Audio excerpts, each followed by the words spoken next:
This video shows you how to quickly scan barcodes and other data with your smartphone directly into Google Sheets.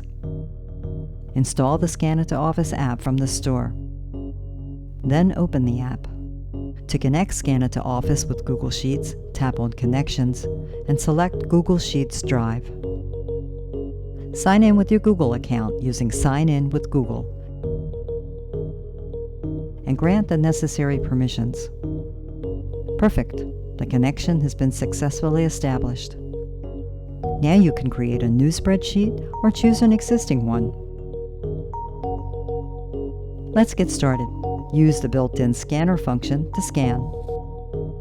ScanIT Office can read barcodes, QR codes, and other 2D codes, NFC tags, and even recognize text and images using OCR. The scanned data is immediately transferred to the worksheet.